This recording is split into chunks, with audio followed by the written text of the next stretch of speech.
ground, don't disregard it. Strip you off the ground, show you what heart is. Standing strong and proud, nothing can knock it. Let's get it started, it's the hardest. Talk around, don't disregard it. Strip you off the ground, show you what heart is. Standing strong and proud, nothing can knock it. Let's get it started. Yeah, get your boots ready. We're about to go on a trip where we wrestle, nobody settling or calling it quits. You're here for the grit, betcha this stuff is amazing. You're stumbling? Welcome to the bump in the apron. Step into it, the hardest part of the ring. Here to bring fun, yeah, in this art he is king. It's the best thing, making sure you don't tap out. Don't go soft with the hardest podcast out. And it's not just another one, it's clear. Off the rest, in this content, none contest. Take the nonsense off the steps. You know it's nothing but pure gems when it's coming off the chest. Get it? Now it's time to sit and relax. Get your mind blown away, ain't no skipping this track. Have you paying more attention, no listening gap. Get everything I ever wanted, no giving it back. Ooh, what's up everybody? Welcome to the Apron Bump Podcast. I'm your host, the hardest part of the ring, also known as Kyle. How's everybody doing today? Ready to talk some tits and ass wrestling? I know I am. I always am. Even though we are full Russo mode here in TNA. We are officially... Well, he was there in the beginning. There was the whole thing, like in the asylum. We don't talk about the asylum. The asylum is non-canon here in the Impact Zone. But Russo is back. Vincent Russo, if you're unfamiliar, prominent writer, etc. for WWE, WCW, and he's here in TNA just to add his little spice to everything, isn't he? Is God, dude. Okay, it's like look at these TNA reviews, right? It's always like half bullshit, half good stuff, right? I mean, wrestling, you have the good with the bad always, but TNA always, for whatever reason, goes to the extremes. Like, the X Division stuff is always amazing, and then you have, like, Jeff Jarrett hitting people with cellos in the main event. Like, it's a weird balancing act that they kind of hit, usually. No Surrender, 2006, the show we're covering today. The balance is, if someone was on the balance, this is a Walenda. What's the guy's name? Carl Walenda. Are you guys familiar with him?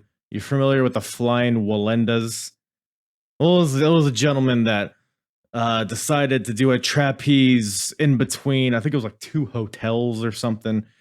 It was windy. He fell to his death. It was very sad. But as far as the balance of good and bad on this show, man, Jay Lethal was walking that tightrope, and boy, howdy did he fucking... Is this bad taste? This is bad.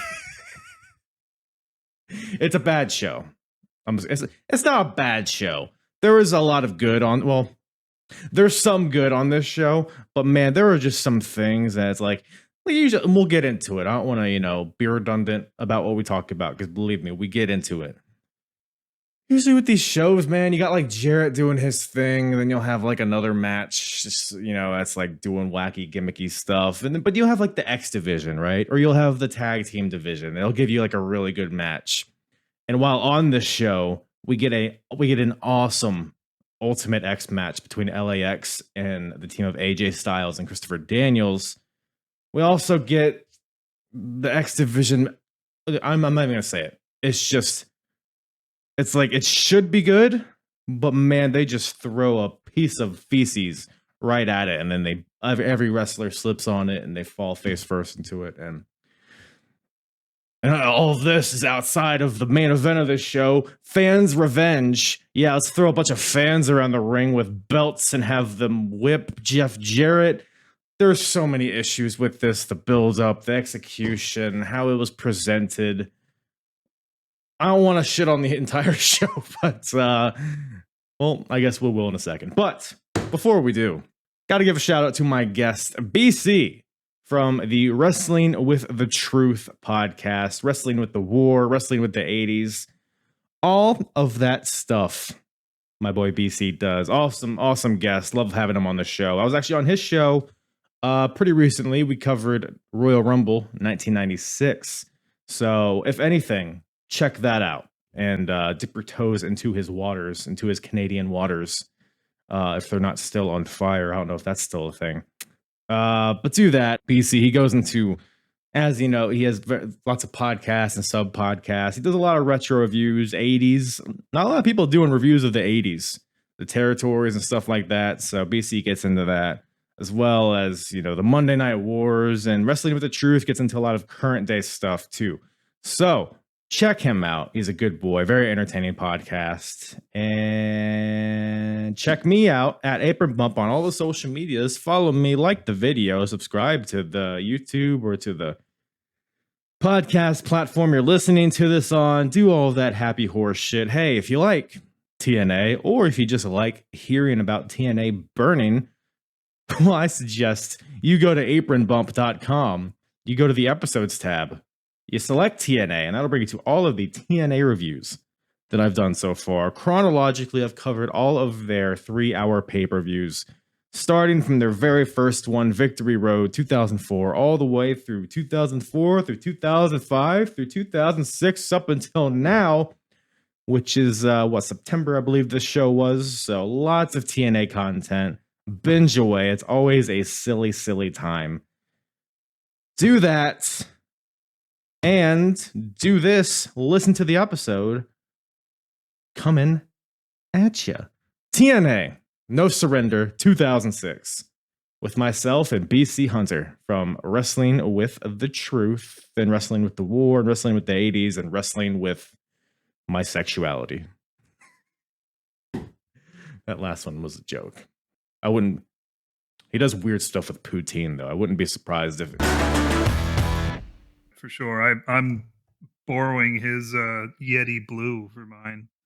That's a solid one, too. Yeah, you sound good. I mean, it's, just your natural voice is smooth and silky and sultry, so you have that going for you. I've never gotten that compliment before.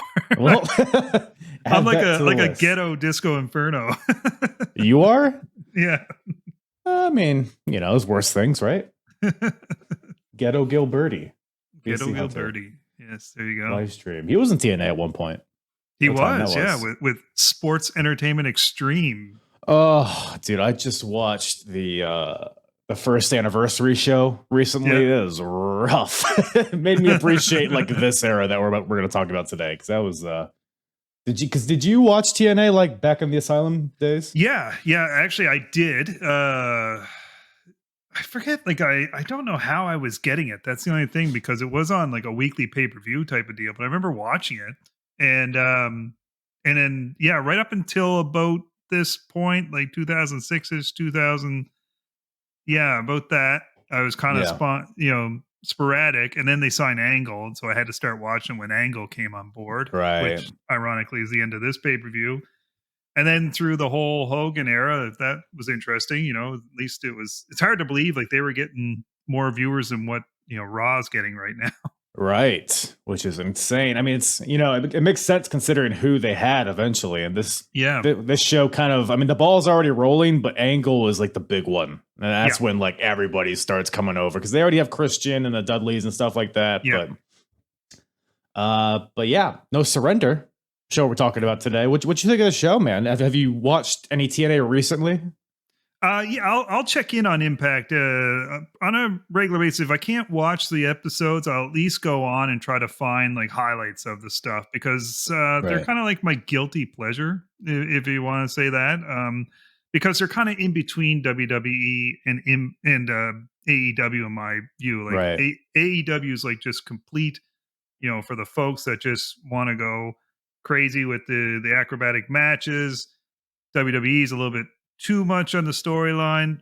Impact does a little bit of both. You get the acrobatic matches, you get the storylines, you get some crazy stuff, the different worlds they go in with, especially Decay and stuff like that. And then, it's a guilty pleasure, I'd say. And for some reason I root for them. I don't know why. They've done nothing for me, but yet I don't know, what's this now? This would be 21 years for them now, and that they've been in business. Yeah, they just well, we're in June now, so it's probably right around 21 years today. Yeah, I mean, longer than WCW when you think about it.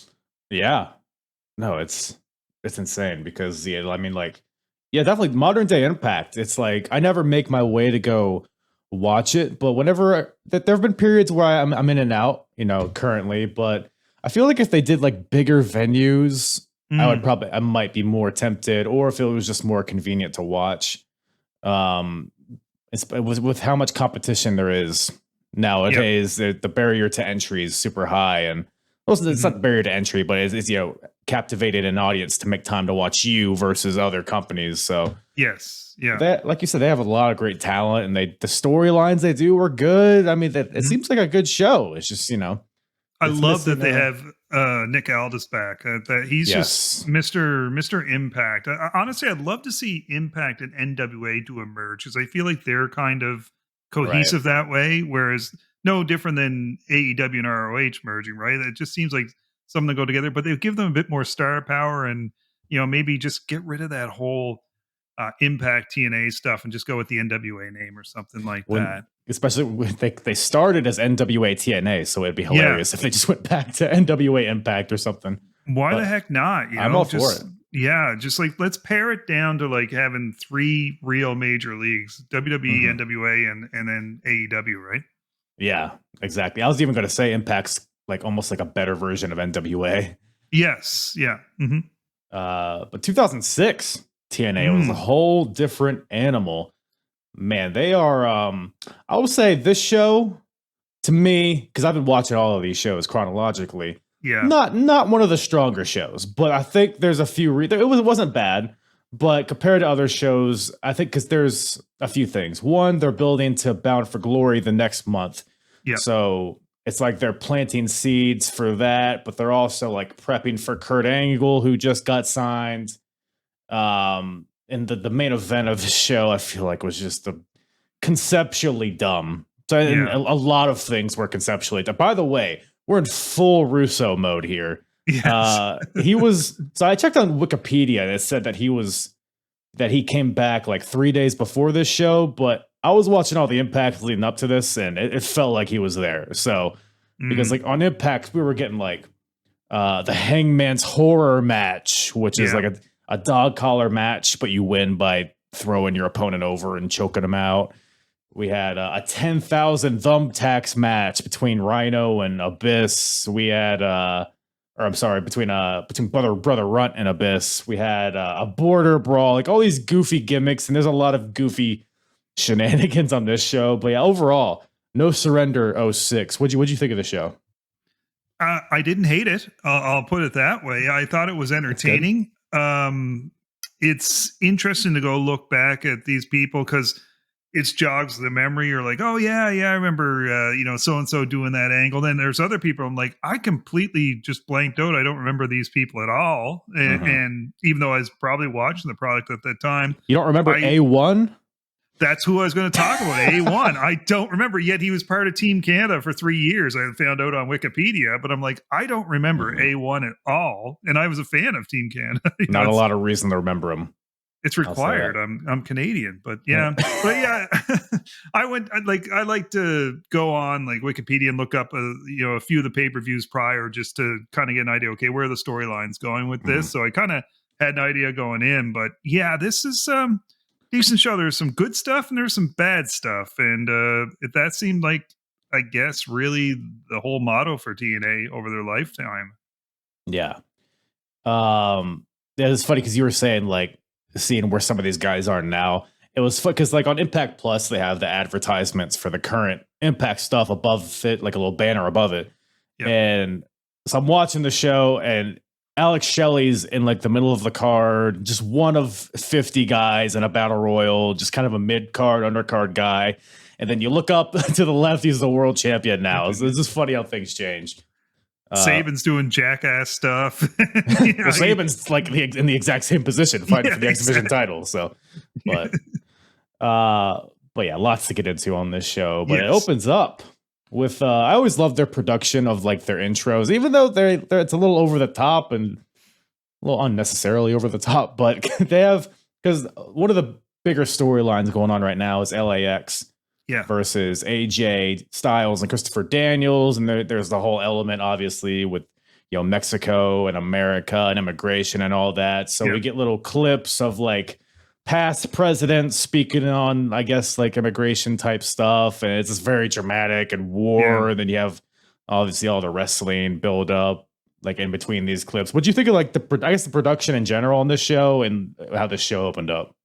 I thought that aspect of it was outstanding. Now, correct me if I'm wrong. You've been following this, Kyle, but is it not? Is it Dave Sahadi who does all this stuff, this production stuff, or who used to be with WWE during the Attitude Era? If I'm not mistaken, I think that's who was doing it. So it makes sense because when you watch like an Armageddon '99 package, it fits the same as this type of package. Right. But yeah, I thought that stuff was great. Now, of course, the what they call it, the Impact Zone or whatever it was back then, but that to me, like even just going back and watching it, I figured, well, maybe I'll have some like nostalgia for it. But I'm like, no, God, that with that ring, that 6-sided ring, and then that Impact Zone was just horrible. But yeah, the production was great. I like the tunnels. I like the tunnel. I like the heels coming out one side, the faces coming out the other side.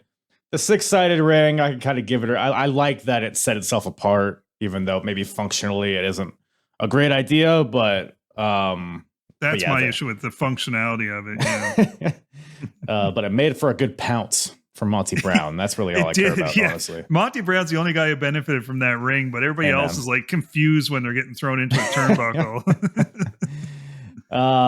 Speaking of confused, one guy that's always confused is A1, who's in this opening match, taking on his former Team Canada teammate, Eric Young.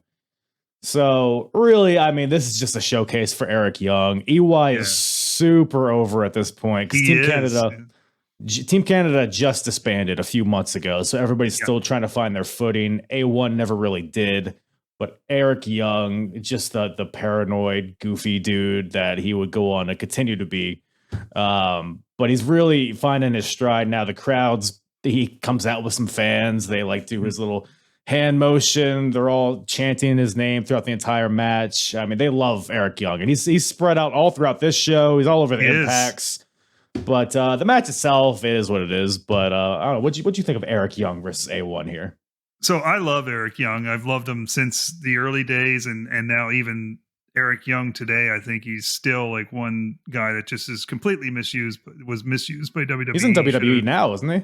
I don't even know. I'm not even sure because they're not using the guy. But yeah, it's funny because before we confirmed about doing this, I happened to be watching the clip somewheres of Jim Cornette when he came in and he just, basically pulled the old WCW 2000 and just changed everything, right? And I'm like, trying to remember what period this from. Well, actually, it was like 2 months before this pay-per-view is when that happened. And one of the things was he disbanded Team Canada. And Young is pretty hilarious. Like, and A1, like again, I don't know, I couldn't remember him for the life of me. But he actually was not bad. I mean, he could go in there, and he's got some good size and stuff like that. But yeah, it was definitely a showcase for Young, and Young's really getting over with his comedic chops in this. Is this before or after Super Eric?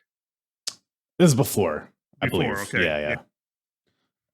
This is the period where he, a while ago, I think it was Jim Cornette was going to like fire some people, and Eric Young was like, "I hope he doesn't fire me." So there's this whole running thing where he's like camping out in front of Cornette's office and stuff like that. But now he just carries, he's always paranoid he's going to get fired now.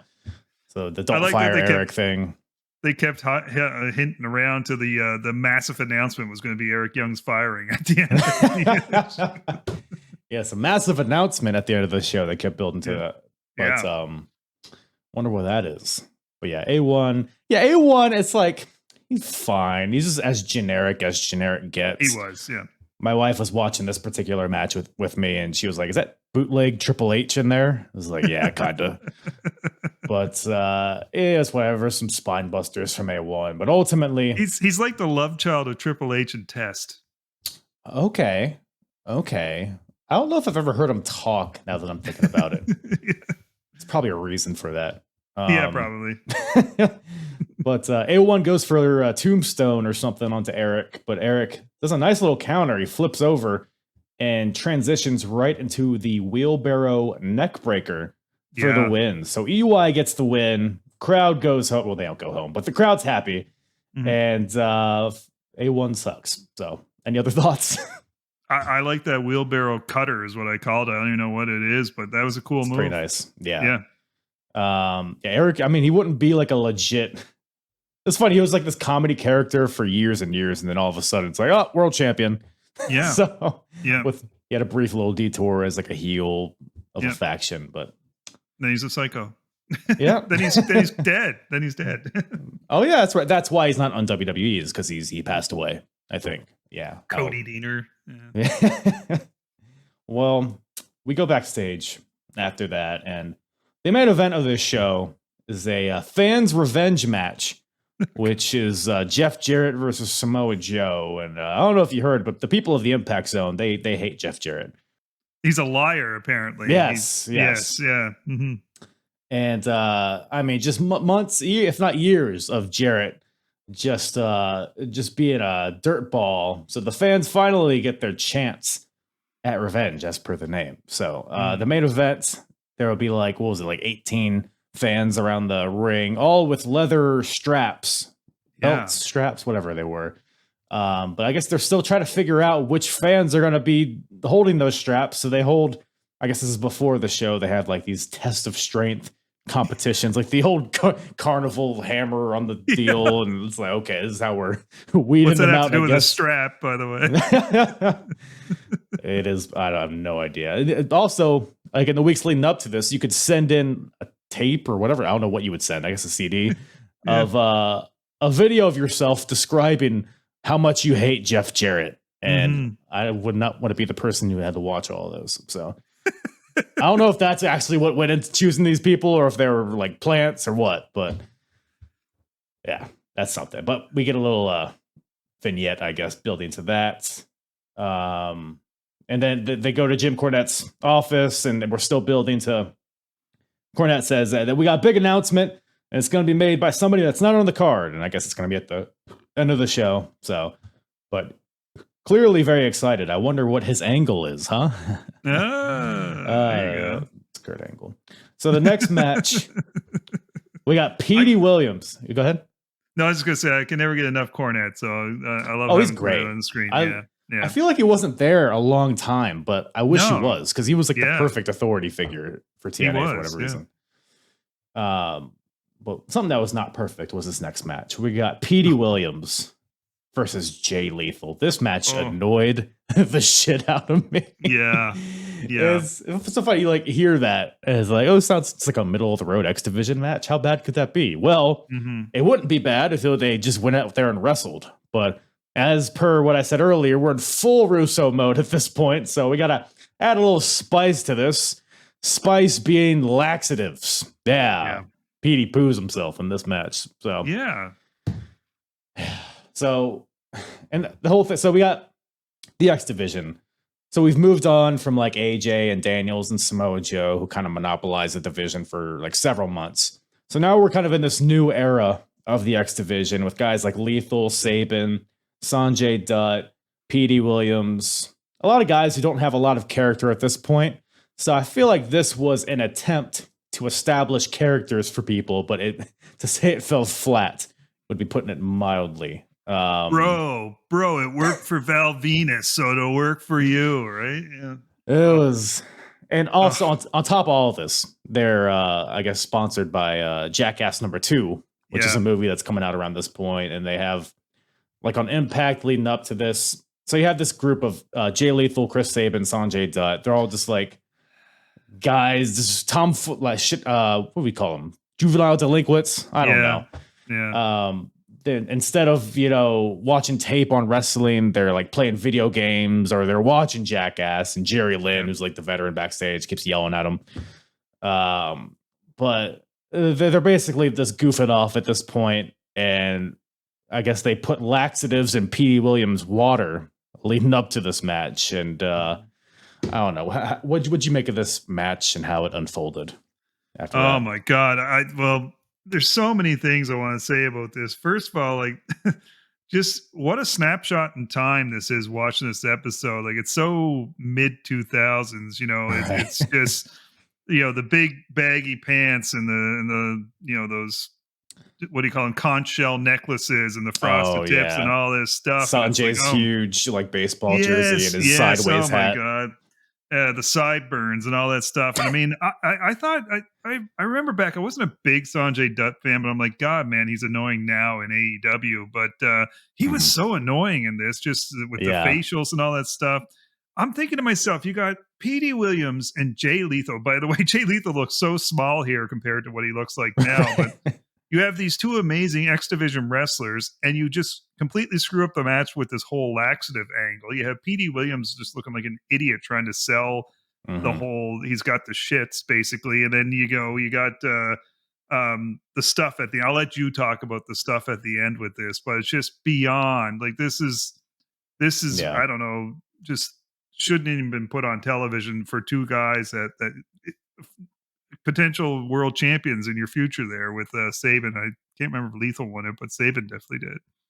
Yeah, it's just it's like there was no faith in the wrestling. They needed like No, too much no. extra bullshit here. But yeah, like you said, so Petey, they show him drinking water.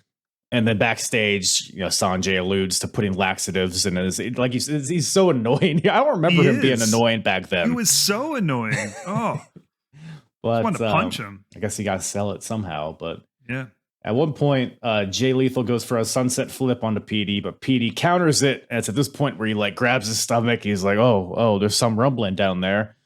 I guess he's farting or whatever the hell. The commentators are even like, oh, you smell that? Oh, yeah. God. Lethal's doing the face too. And I'm like, and I'm thinking, this isn't even a title match. So why wouldn't you just roll out of there and leave? Like, what's on the line here? Like, put a stipulation in. Like, I don't know, that Petey Williams has to like retire or something if he doesn't compete in this match. Jeez.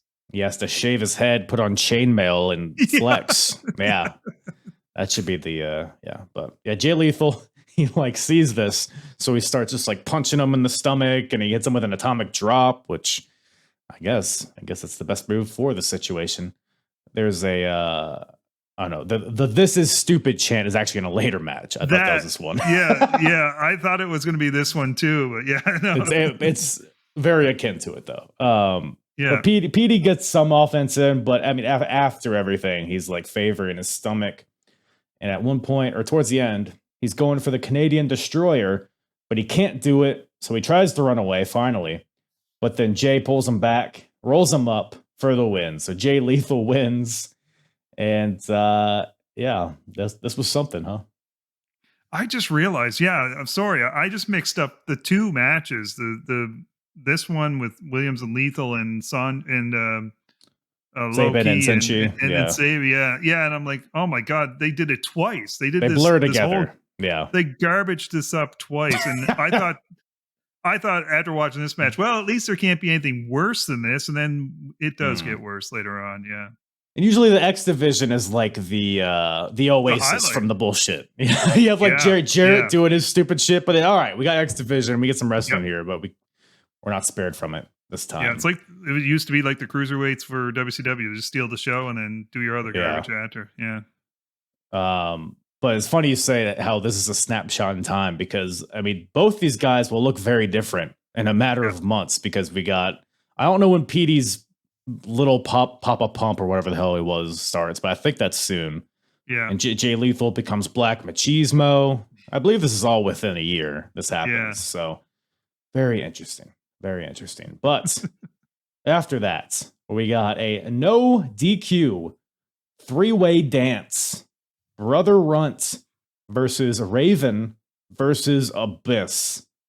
So I will say this is probably one of the top matches for me on this show.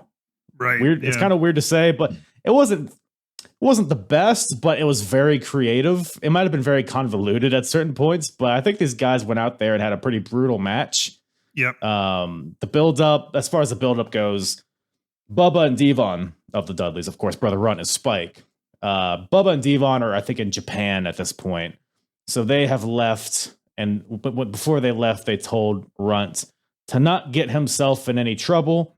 Of course, Runt goes and picks a fight with Abyss.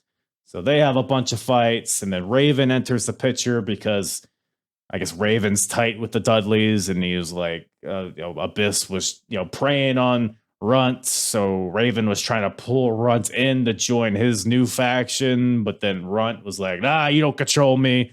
So now everybody's fighting everybody, and now it's no DQ, and we're using kendo sticks and all that shit. So, but it was, like I said, pretty creative stuff. Any spots in this match stick out to you?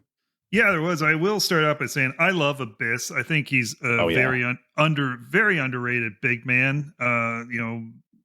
Masked man, whatever you want to call him. I think he's great, and it's interesting to see he's in great shape here too. Like this is early on. Abyss. Yeah, for sure. Always like Raven. He's just a great character. I was never a fan of Spike Dudley. I'm not a. I don't know. It never just worked for me with Spike. But as I'm watching this, I'm thinking to myself, this is probably the best version of Spike Dudley that he's ever done because he's different than a Dudley boy. He's like, kind of going with that De Niro taxi driver look, But yeah, there was quite a few spots. I mean, I marked a few down, but like it was just like a car wreck match. I mean, Raven hit a gusher with his blade job. He was doing good with that. The Balor stomp off the top of the entranceway, where Brother Runt just caught like a little bit of Abyss. That could have been amazing. I don't know how he didn't shatter his ankle doing that. Yeah. He needed to hit Abyss to help himself out, and of course, I mean, Abyss would have been able to take it. Other than that, like the hanging situation with the chain, that was a pretty cool. I don't remember seeing something like that before. I mean, like where like I've seen like where they've done it over the top rope and stuff. You can clearly see the guys like feet are on the ground, but this was a literal hanging by Raven. And they went at it hard. I mean, these guys weren't in cruise control on this. They were. I mean, Abyss always just would put his body through hell, but like Runt was into it. Even Raven seemed motivated in this match. Yeah, Runt. I'm kind of with you in terms of Spike. In his WWE run, nothing really captured my imagination with him, but from what I've seen from him in TNA, everything he's done in TNA has been pretty good from what I've seen, and I haven't seen a ton of him in ECW, but I think he even has a better run in there. Right. But yeah, I mean, this match, like you said, just a car crash. You got your usual suspects: kendo sticks, trash cans, chairs, cookie sheets. And you got Raven busting out a gladiator helmet. Yes. So stupid. He just puts it on his head and headbutts the guy's balls with it. I like when he takes it off. You can clearly tell it's rubber when he puts it on the mat. It's not genuine. Yeah. What was the deal? So at one point, I think Raven put the ring bell on Abyss's balls, and then he hit him with, was it a bat he hit him with? Runt came in and hit him with the bat. I think he knocked Raven out of the ring, and then he hit the bell with the bat. It looked brutal. It looked like he swung it as hard as he could. So this is one of my complaints about the little guys. Even like you say, Rey Mysterio, all the little guys are able to go full force in every move because they have to sell that like they're actually doing some impact to the big guys. Meanwhile, the big guys have to take it easy on them, and it's like I feel like it's unfair because like I mean, Runt was just wailing on these guys with the kendo sticks and the sheets and all that stuff. He's got to, and then the stomp that you brought up. So they fight towards the tunnel, towards the stage area. They set up a table on the stage. Raven and Abyss are fighting. At some point, Abyss gets laid out on the table. Runt just appears at the top of the stage, double stomp, and like you said, he slid off of Abyss's stomach. The table doesn't even break. No. And a fucking Runt just lands on his feet somehow doesn't shatter his ankle, like I said. Then the dog collar comes into play. He gets hung. Raven brings Runt to this scaffold in the corner of the stage and yanks him up by the neck, and then ends up pushing him off the scaffold through a stack of 2 tables that I guess he had set up previously. It's funny, like a shitty magician just pulling a cloth off the table. It's like, I've prepared these 2 tables right here. David Copperfield. But yeah, Runt gets knocked off, goes through the tables. Raven drags Runt to the ring, pins him, but James Mitchell puts Runt's foot on the ropes, which I guess it's not false count anywhere, right? So there's rope breaks. They actually mentioned that too because Yeah. I think they went for the pin on Runt after the table spot, and they clearly mentioned this isn't Falls Count. How could that not be a Falls Count Anywhere I match, though? guess. Gotta have The other some thing order here. The other thing with the tables, I'm thinking to myself, my God, how long have we been doing table spots for? And why is table spots still get fans charged up? I mean, it's like Can we it's all just stop chanting for tables? oh, I know. I hate that. Like, why do you chant for tables every match? Oh God. But yeah, I mean, so Raven brings Runts to the ring. He pins him, foot on the ropes. Raven's distraught. James Mitchell, you piece of shit. Then Raven turns around right into the black hole slam from Abyss. Abyss pins him 1, 2, 3. So Abyss gets the win. And yeah, just a good fun match. And that's really all that this was set out to be. So I think they accomplished their goal here. Completely agree. It was a fun match to watch. Yeah. And tough to watch at some points, but yeah, a good match. Yeah. I guess that's the idea. Yeah.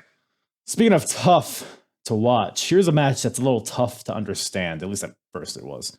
So we got an NWA World Tag Team title, #1 contendership, Triple Chance Battle Royal.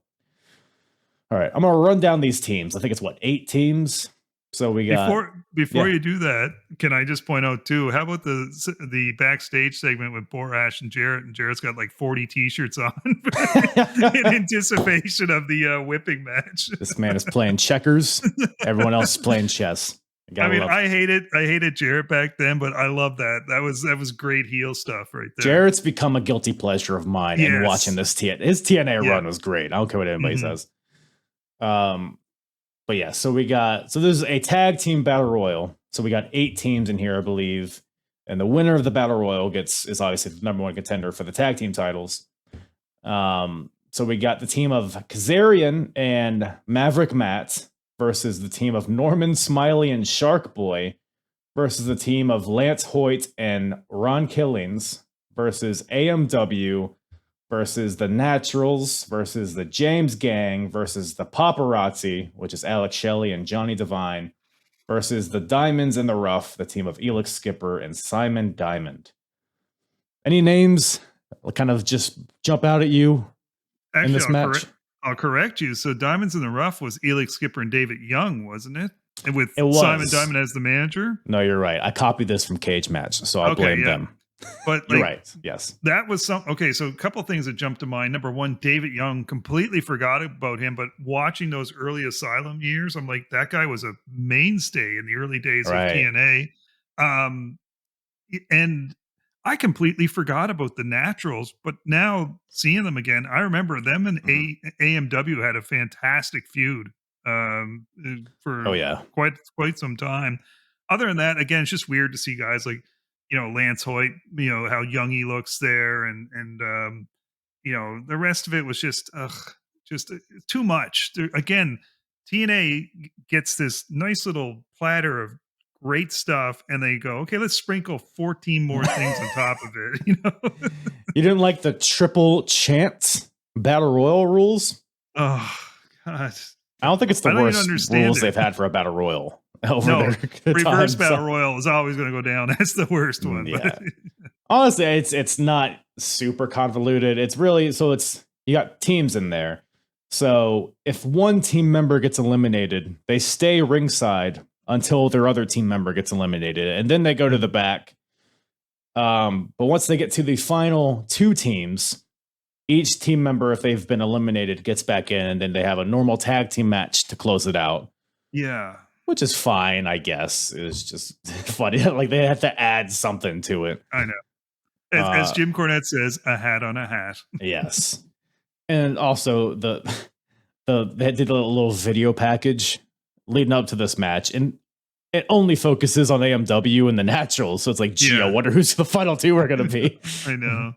But there's tension within AMW, the team of Chris Harris and James Storm. They've been bickering for about a month or 2. They haven't been on the same page, and similar deal with the Naturals and their new manager, Shane Douglas. Shane Douglas kind of tried to transform the Naturals into his own vision, and there's been some butting heads there, and Douglas is basically like, hey, if you guys don't win this, then we're over.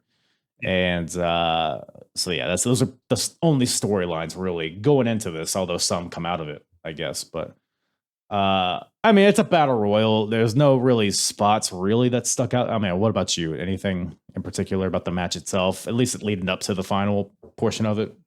Nothing about the match itself. I mean, it's just a standard battle royal. I mean, with that whole stipulation of the partner sticking around and waiting outside, I think they could Mm, have done more with that. Maybe have some chaos going on outside or something that right. makes it more interesting.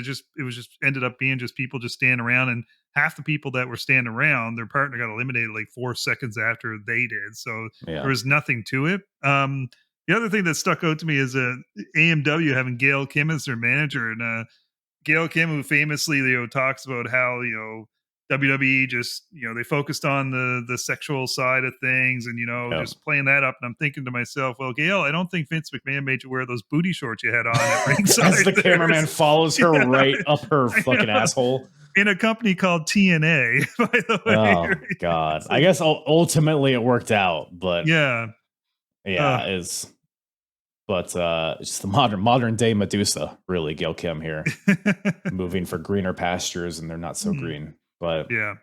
um, but yeah, so there's a few creative spots. There's one point where Lance Hoyt goes to choke slam Kazarian over the top rope, but Kaz like hot shots him over the top rope, and then him and Maverick Matt do like a leg sweep Yeah. clothesline deal. Look pretty sweet. There's one point where Chase Stevens of the Naturals, he goes to like springboard, which I don't know why you're doing that, but I guess he was going to springboard back into the ring, but he gets pushed off the top rope, like goes flying into the crowd, like into the 12th row, Yes. and I guess shatters or breaks his ankle or hurts his ankle or whatever it is. But ultimately, his partner Andy Douglas is able to tough it out, and the final two teams end up being, wouldn't you know it, AMW and the Naturals. So both AMW guys are in there. They're both relatively fresh. They're beating on Andy Douglas. Douglas won't stay down. Um, like Chase Stevens crawl. He has to like crawl to the ring because he was thrown into the crowd and hurt his ankle. So he crawls up the steps, gets on the apron, and I should also say that before the final portion of this match, Harris was eliminated of AMW, but the Yeah. refs were distracted by two other teams fighting each other. So they didn't see him getting eliminated. So Harris just gets back in, throws out Kip James. So the James gang should have been in the finals, but they weren't. Right. So AMW versus the Naturals, but the James gang are pissed on the outside because they got cheated out of it. And ultimately they help the Naturals win. So AMW goes for the death sentence, their double team finisher, but the James gang interrupts, and Stevens is able to roll up James Storm for the win. So the Naturals win. The franchise Shane Douglas approves, and I don't know where they go from here, but happy for the Naturals, eh? My big question is whatever happened to the Naturals? I think we're like towards the end of them. We gotta be, Yeah. because I don't Yeah. remember them doing much after this. I do Unfortunately, remember them being a good tag team, though. I remember them having some great matches with yeah. AMW, but yeah, just like they just were TNA and that's it. No, the early years, I mean, the tag team division in TNA was like their shining star. They had AMW, the Naturals, they had Triple X, they had a bunch of other teams. So, but yeah, it's like an end of an era here because AMW is about to break up and the Naturals don't have much long. So, yeah, weird transition period here. But so the Naturals, I guess, will face off against the tag champions at some point. But thank God we're back to the X Division. We got the X Division title on the line. We got Senshi, the champion, otherwise known as Low Key, versus the challenger, Chris Sabin. And my first note here is the booking of Chris Sabin made me root for Senshi in this one. Senshi obviously is like the super serious dude, but man, just looking at Chris Sabin, it's the same deal we were talking about earlier with Jay Lethal and Sanjay Dutt. It's still the same type of stuff. Although the match itself was much better because most of it was very serious until the end. Yeah. But I don't know. What do you think of this? What do you think about this one? So, what's your thoughts on Low Key? Are you a fan of Low Key or no? I enjoy watching him. I wouldn't say I like Loki, but Mhm. he's very interesting to watch for sure. He's definitely unique, but I just, to me, he's a guy that took himself way too serious, and I think he completely cost Yeah. himself a lot of chances, to be quite honest. But it's funny. My wife walked in on this match, and she's like, "What are you watching? AEW?" And I realized like this X Division, this era, even more so than the AJ Samoa Joe, Christopher Daniels era, but this era here really did birth AEW. Like you can see that a lot of people were Mhm. probably influenced by this group of guys because the match style was very similar, except you got a little bit more selling going on at this point with Yeah. both competitors, which added to the match. So that's what I did like about this match is it wasn't so fast that you didn't have time to breathe during it. You could actually Mhm. see them registering the selling. Um, eh, yeah, you're right. Like they made Saban unlikable in this match, and I still don't know: are they supposed to be heels or faces? I mean, they're doing the jackass thing, but are they good guys or bad guys? I think they're supposed to be good guys, Oh but God! the crowd did not respond to them as And good guys. what's amazing to me, and I loved it. I love that there was a "This is stupid" chant for the whole, Yes. like for the whole blow up doll thing. Because you know that if that happens today, the fans are going bananas and they want to make the blow up doll a champion or something like that. That's a But good point. yeah. That's actually So it's just nice to see fans actually saying, "This is stupid. Get back to you've got two of the best X Division wrestlers in the world. Why the hell are you throwing that in there?" look, blow sex dolls, they have their place in wrestling. I don't think it Yes. was here though. It Not was here. very No. square No. peg and round hole here, but um so to speak. Yeah. But they have so yeah, Saban versus Senshi here. Low key's throwing out of course, all of his kicks, pretty stiff. What He's do they just call it? very Is it a good. hook kick? Is that what they call it when he grabs his foot and like just lets it snap down on Saban's back of his neck or something Yeah, like I think that? it's called like Oh a man. question mark kick too. Oh, that's a devastating looking kick. He's so quick, man. He's so good. Um, like the Saban was on the top rope and Senshi does like a cartwheel into a jump into a kick, and he counters a suicide dive by kicking him in midair. Like there was some really good stuff from. I also marked out for the great Muda elbow that Yeah. Loki did. It was I just so love good. yeah, yeah. And I would say this too, as much as people criticize AEW and say, "Oh, it's all cartwheels and stuff like that." That cartwheel quick kick by Loki actually makes sense because it plays to his Mhm. character with the whole, um, karate stuff and all that. So, and he's getting momentum with it, kind of like you say, the great Muda used to do. Yeah, and I've said this before. Like the X division in this era, to your point, it obviously influenced AEW in that style.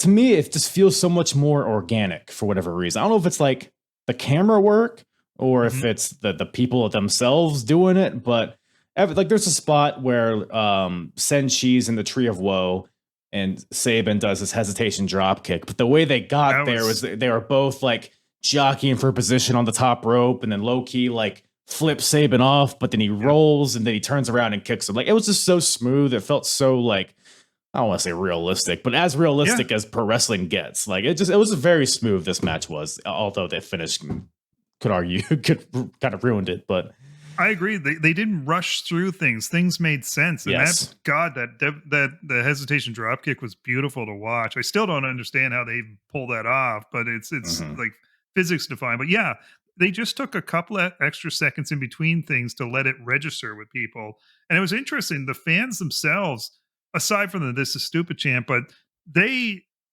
they weren't into it at first, but you could feel them coming along with the match, and you could feel hmm the match at first was a bit slower, and then it started to really up the ante. And yeah, it was well laid out.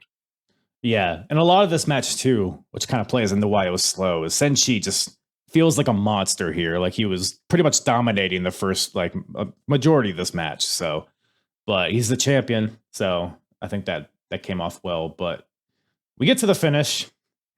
Saban's boys, Sanjay Dutt and Jay Lethal, come out. They have a sex doll, like a blow up sex doll, dressed like Chris Saban, has like his tights and shit on. The crowd boos this, which is not Mm, what you want in a comedy spot. no, There's a, this is stupid chant. I don't know what I get that they threw the doll in, and then Loki stomps the doll thinking it was him, and then But then Senshi just picks up the doll, throws it at Saban, shotgun drop kick through the doll into Saban, and that gets the win. So weird finish, but Senshi won, so I was happy about it.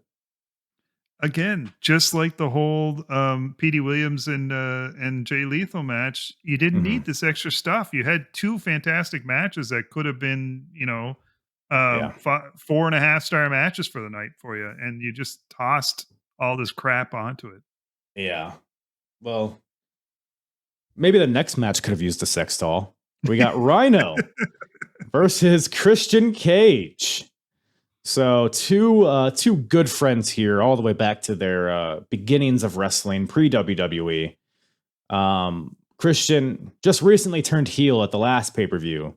He turned heel on Sting, although him and Sting haven't had a confrontation. I guess Sting kind of left, but he comes back at Bound for Glory. But in the meantime, Rhino is pissed off at Christian for turning on Sting.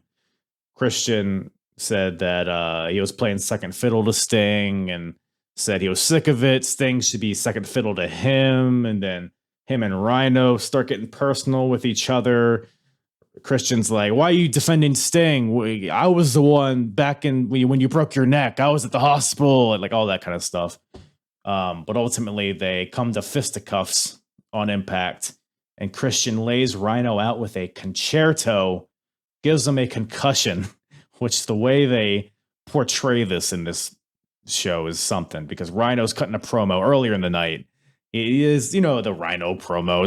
It's just a lot of yelling. But after every sentence, he like pauses for a few seconds to like kind of catch himself because he's concussed, I guess, which is a sign of the times because this would not fly nowadays. But that's really the main theme of this match. Yeah, it's whatever. He's a Rhino. He's a Rhino.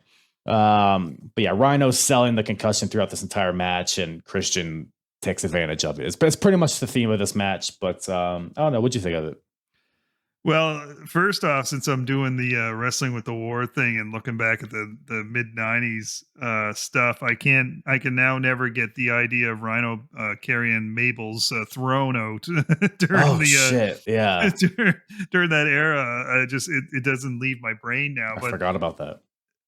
For me, first off, it was to me it was crazy how different Christian looked. Like he had the fuller face and stuff like that. It doesn't even, he looks almost unrecognizable at this point. He's got the same body basically, but just his face is different. But I don't know what it is about this match and these two guys, but to me, while I'm watching, I'm thinking I'm just watching a couple of mid-carders go at it, but they're giving them a main event level spot here. And to me, Christian just, even when he was like the world champion in WWE, just never felt like that top spot guy. And I think Christian, my favorite work right now is him in AEW at the moment, because he's just fantastic in the character that he's portraying at the moment. But yeah, I don't know what it was, but the match was decent. But to me, it's no different than a match you would have saw on Raw or SmackDown back in the day between those two guys. And I realized it had the story of the intensity of everything, and you got the concussion, but again, it just didn't feel like a pay-per-view worthy match, in my opinion. Yeah, it definitely felt like they wanted it to be more epic than it was, for sure. Yeah. And Rhino's just never really done it for me outside of like hardcore style matches.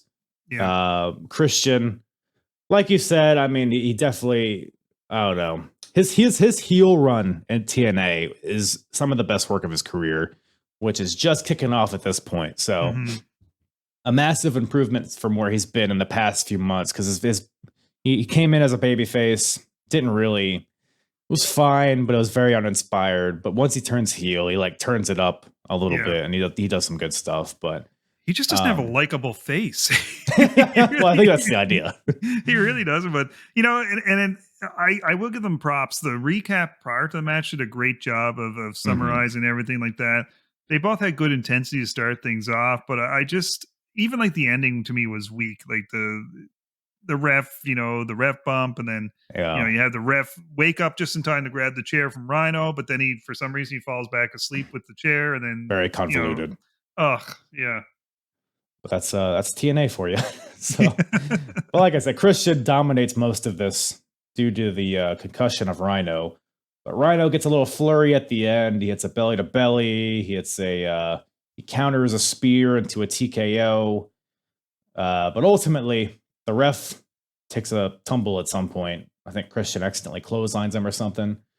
So Christian takes this opportunity to try to hit him with a concerto again, but this time it misses.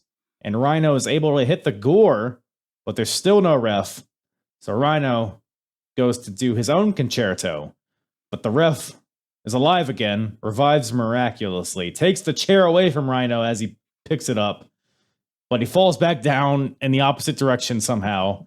Christian's able to hit a low blow and an unprettier onto the chair, slides the chair out, refs back up again, makes the pin, and Christian gets the cheeky win over Rhino. So, but yeah, like the match is what it is. I do like the story that they're trying to get over here. Was it the most captivating match? No, but I do like heel Christian here, and it's a massive improvement from what I've seen from him character wise. So, right, I thought it was I thought this was fine for what it was. Yeah, but after that, we get, I think it's safe to say, match of the night. We got the NWA World Tag Team titles on the line. For the first time ever, an Ultimate X, the Latin American Exchange, the champions of Hernandez and Homicide, versus the team of AJ Styles and Christopher Daniels. I could have sworn they did this match at Bound for Glory, but I guess they didn't. But so LAX, so this is a great feud. This has been, and it's very simplistic. I mean, overall, you have LAX, a Mexican group that thinks they've been held down by the white man. You got AJ and Daniels that say it doesn't matter what your race is, we're just better than you, and they got all that going on. So, they've on Impacts, they've done a border brawl match, which is how LAX won the titles in the first place. They did an angle where it was, I guess, Hispanic Heritage Month, which was September. They had like a little thing in the ring. They had piñatas. They had all like the stereotypical Mexican stuff. And AJ and Daniels come out, and I forget who it is. I think it's AJ. They like hang up from the rafters like a piñata, and they hit him with the kendo sticks. It's goofy shit, but very entertaining. And Ultimate X, these guys in this match, I thought this was awesome. What'd you think about it? This was from the time they start interviewing Conan back in the parking lot till the end of this match is my favorite part of the show, because the intensity of Conan here is off the charts, which I love. I also love the fact that he calls Eric Young a walking glory hole. I'm going to steal that one. He literally did. It's like, this is 2006. I'm like, this is aggressive for 2006 here. But yeah. So he calls him that, but he's intense. And Homicide and Hernandez behind him. You know, Homicide does his little rap, and it's like just intensity. The whole package that they did for this match was unreal. I mean, just they told the story well, but then of course they also had like just graphic images of like the bloodletting from some of the previous matches they had. Close-ups of them like closing up their cuts with stitches was gross. Yeah, unreal.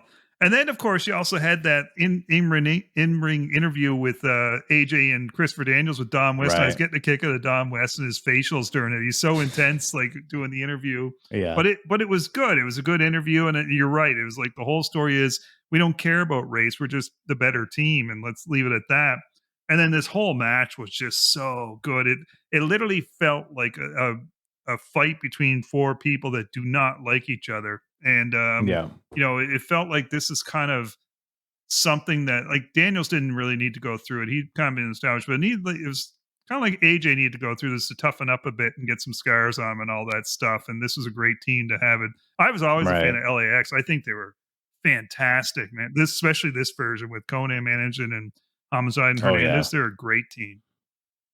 Yeah, it was, and you said it was intense, and that's what made this so good.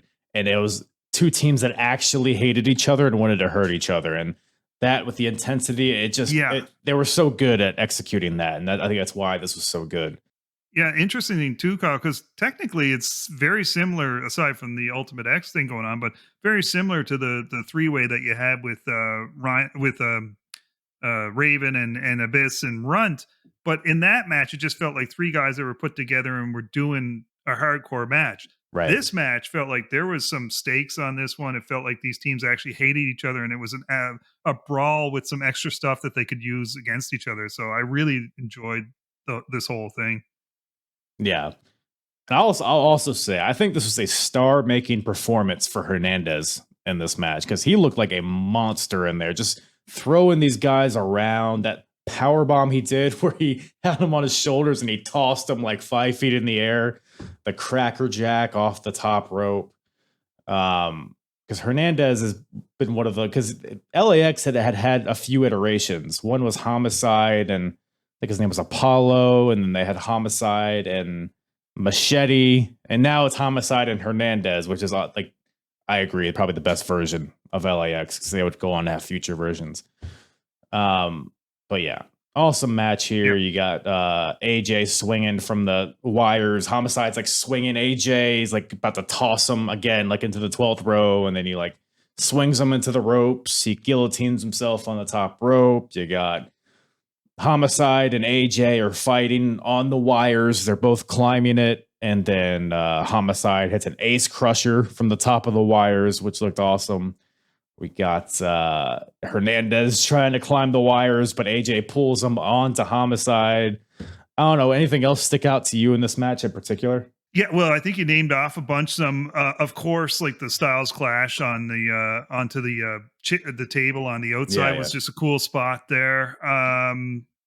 What else? Oh, the tope. I guess you call it was a rolling tope through the middle rope by Homicide when he literally went through the crowd.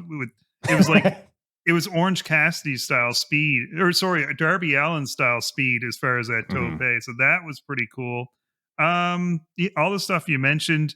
I mean, the ending was interesting. I didn't expect that. You want to talk about ankle breaking? How about Christopher Daniels' descent down? Like, I'm sure Jim Cornette was backstage thinking about that scaffold match and all that. But yeah, it was just a great fight. I mean, Conan's in there. Conan's jacked at this point too. Like, it's just crazy. Gorilla. Oh man, like they felt like a dangerous group, and that I love a heel group in wrestling that feels dangerous. Mm-hmm. Yeah, they were definitely a credible team. They walked in the champions, but they did not walk out the champions because even though they tried to use a ladder to get to the belt, I think that which Dudley I liked. I like the that. Dudley Boys would go on to do that later, but I forgot that LAX did it here. But ultimately, the finish comes when Daniels. They do this sick combo on Homicide where Daniels hits him with a Uranagi. AJ jumps over him into a frog splash. Daniels hits the BME. And then this might have been on Hernandez even. AJ hits this heavy spiral tap on Hernandez. Lands ass first on him. Couldn't have been heavier. And then you get the Styles Clash on the table on the Homicide. Conan sees his boys are laid out, so he tries to handle it himself with a kendo stick. Chases Daniels away, so Daniels can't climb on the wires. So what does Daniels do? The only reasonable thing is to climb the truss that is holding up these wires, stands on top of the truss, leaps into the middle of the X, and lands on it somehow, grabs the titles, and wins the tag team titles. So AJ and Daniels, once again, the tag team champions. Death defying finish for sure. But I think that matched the urgency that they were trying to portray here. And yeah, it was just awesome match from start to finish, I thought. Even at the end, Conan just tosses his kendo stick at Daniels in one last effort to get him to stop. It's like, perfect. Just something simple like that. Of course you're going to do that in a regular, if you're in real life, you're doing everything to knock that guy down. You'll fire off a stick at the guy. Sure. Exactly. Yeah. Yes. The little things, things. Well, that brings us to our main event here. We got which should have been that match actually. I agree. So it's non-title.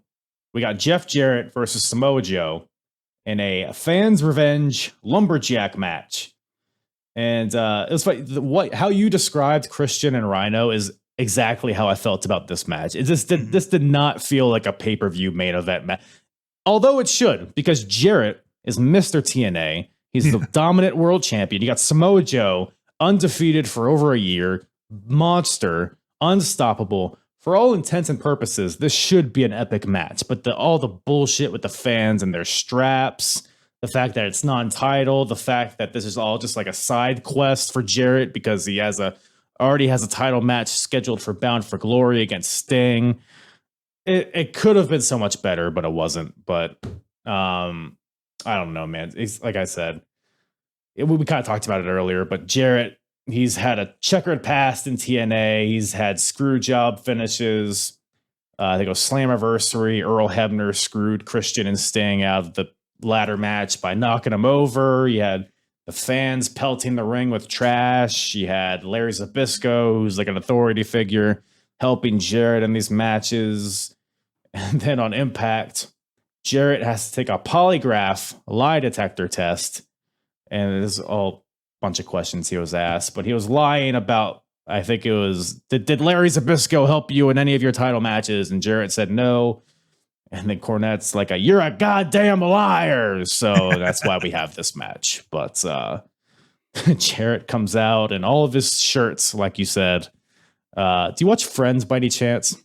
I did back in the day, but not anymore. Do you know the episode where Joey is wearing all of Chandler's clothes? Yes. That's what I thought about when I saw this. It was very, very smart on his part. Great heel tactic. Yeah. I don't know. What do you think about this gimmick of this match in general, I guess?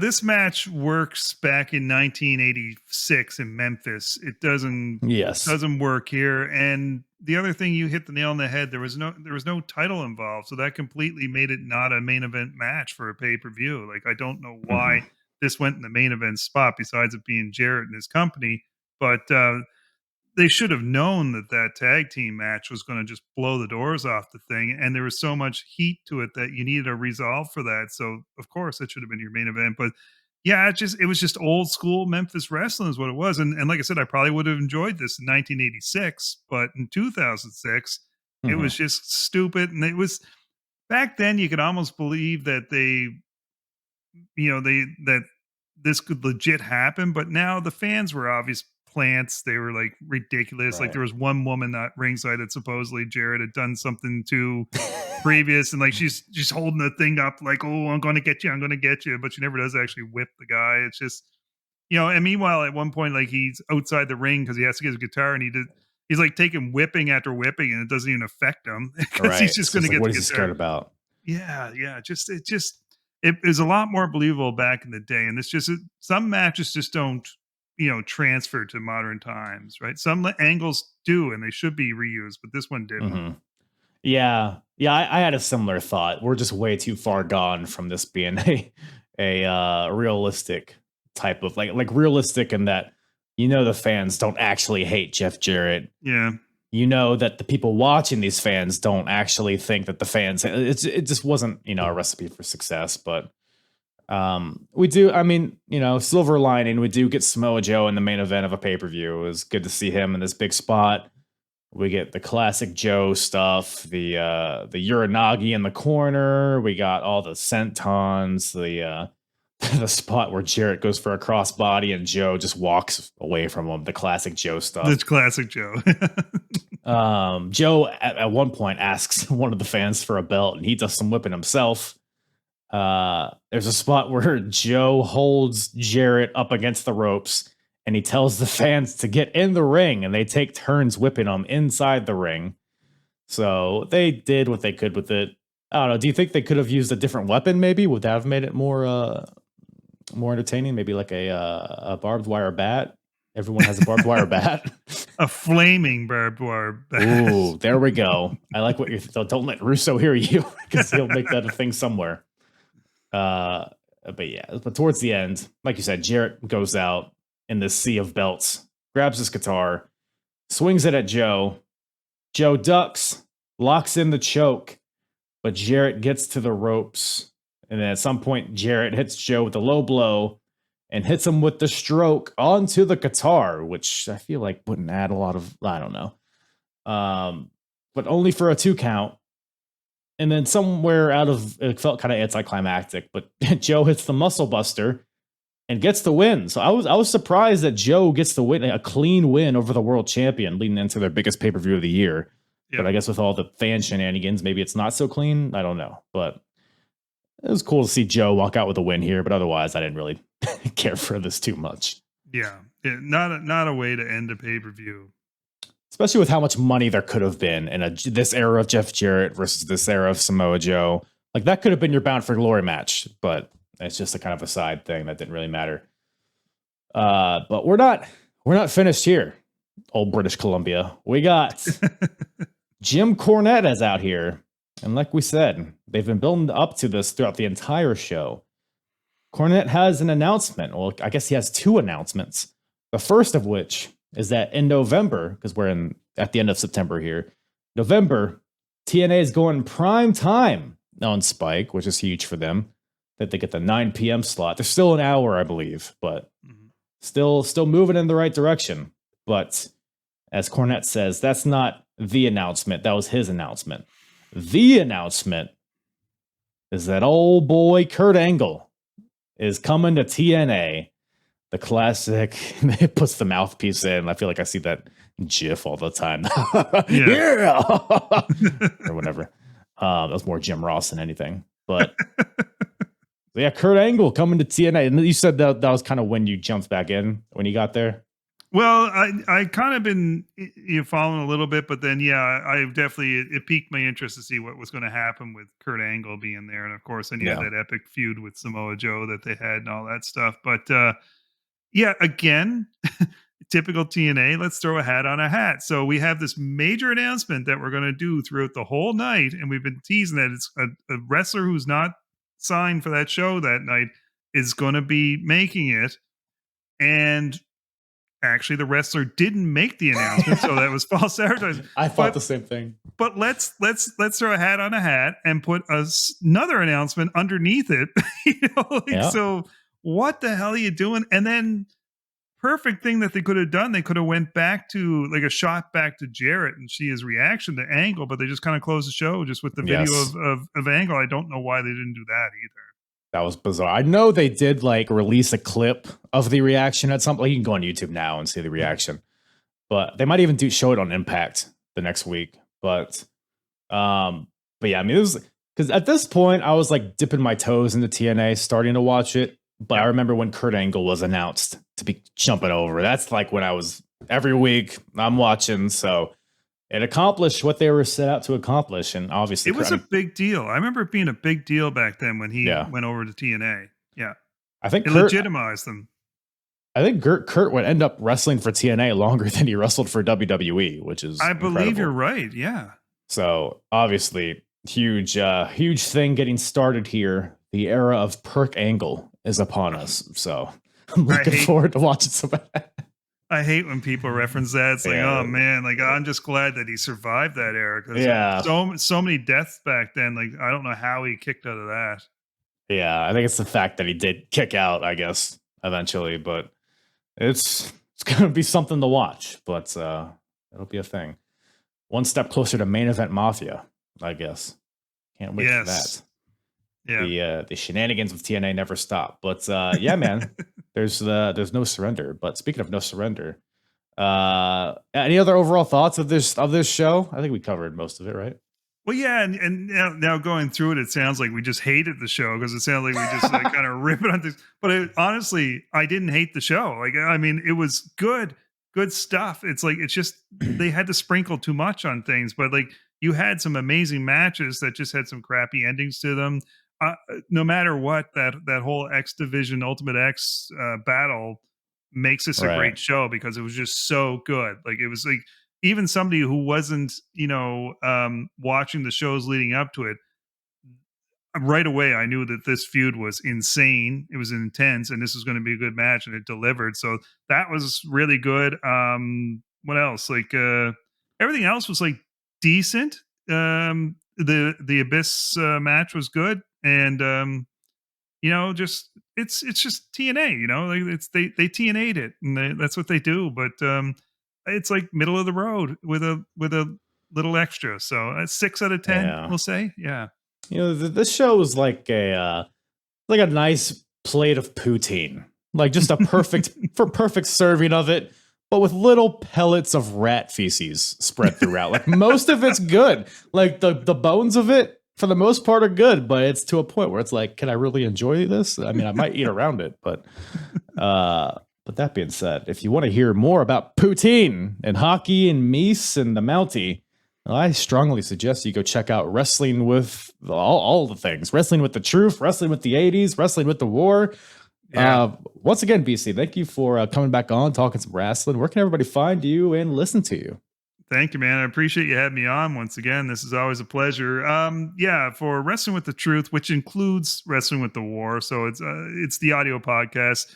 Go check it out on whatever app that you want to use for that. So right now, I'm kind of going back and forth with Wrestling with the Truth and Wrestling with the War. So we're talking, some modern stuff and some of the Attitude Era stuff, but.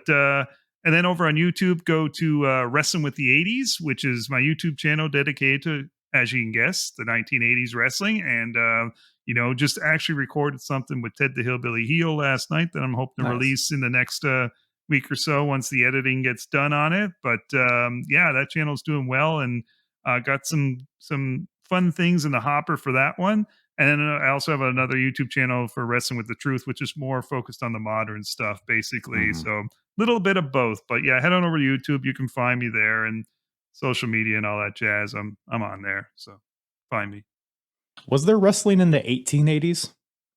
I think there was. Yeah, it wasn't Abraham Lincoln, a famous wrestler back in 1860. So, he was a champion wrestler. That is true, isn't it? Wasn't he like he was, he wrestled bears or something, right? I think so, yeah. He had the first belt match, the country whipping match. It was the first one. Right? Oh god! Once again, thank you to BC from Wrestling with the Truth for joining me on this lovely, lovely podcast. Follow BC on all of his various podcasts and all the social medias. All of that will be in the description below. Great follow on Twitter. Great listen. Love the podcast. Love him. But not like in a weird way. Follow me at Apron Bump on all the social medias, all of them. Twitter, Facebook, TikTok, Instagram. I'm running out of obscure social medias to joke about. We do MySpace. What was the one that people tried to hop onto when they thought Twitter was dying? Hive? Is that a thing? Yeah, follow me on my Hive. Bzzz. Could just been something I made up. Is that a sex app?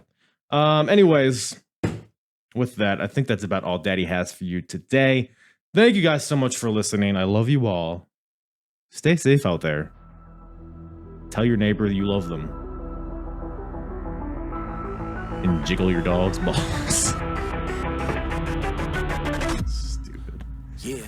I'm hard. The hardest, talk around and disregard it. Strip you off the ground, show you what heart is. Standing strong and proud, nothing like this. Let's get it started.